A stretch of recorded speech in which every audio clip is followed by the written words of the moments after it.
જો વાર્તા સાંભળો મજા તો તમને આવીને જ રહેશે.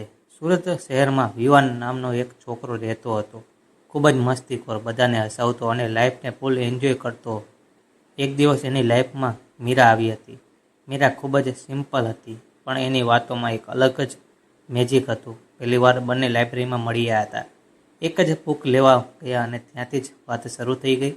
ધીમે ધીમે ફ્રેન્ડશિપ ડીપ થતી ગઈ. Daily calls, late night chat, small fights અને પછી પેચઅપ.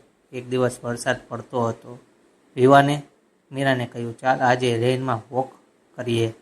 બંને ભીંજાતા હસતા હતા અને એક દિવસ વિવાને પ્રપોઝ કર્યું. મીરાએ થોડું શરમાઈને હા કહી દીધું.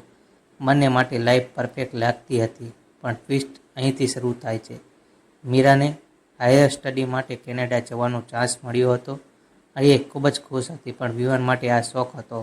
વિવાને કહ્યું, તું જઈશ તો આપણું શું થશે? મીરા બોલી, લોંગ ડિસ્ટન્સ ટ્રાય કરીએ. લવ સ્ટ્રોંગ હોય તો ડિસ્ટન્સ મેટર નથી કરતું. શરૂઆતમાં બધું સારું જ ચાલ્યું. વિડીયો કોલ્સ, મેસેજ, પણ ધીમે ધીમે ડિસ્ટન્સ વધી ગયો. ટાઈમ ડિફરન્સ, બીજી સ્કેડ્યુલ. એક દિવસ મીરાનો મેસેજ આવ્યો, વિવાન, આઈ થિંક આપણે હવે આગળ નહીં જઈ શકતા. આઈ એમ સોરી. એ મેસેજે બધું તોડી નાખ્યું. વિવાન કમ્પ્લીટલી સાયલેન્ટ થઈ ગયો. એ રહીને મેમોરીઝ બધું દુઃખ આપતું હતું.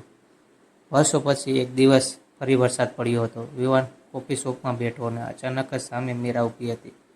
બંને એકબીજાને જોયા, પણ હવે બધું બદલાઈ ગયું હતું. મીરા ધીમે બોલી, તું ખુશ છે? વિવાન સ્મિત કરીને બોલ્યો, હા, શીખી ગયો છું તારા વગર જીવવું. પણ એની આંખોમાં હજુ પણ એ જ પ્રેમ દેખાતું હતું. જો મજા આવી હોય તો રાહ શું જુઓ છો સબસ્ક્રાઈબ કરવાની. ધન્યવાદ.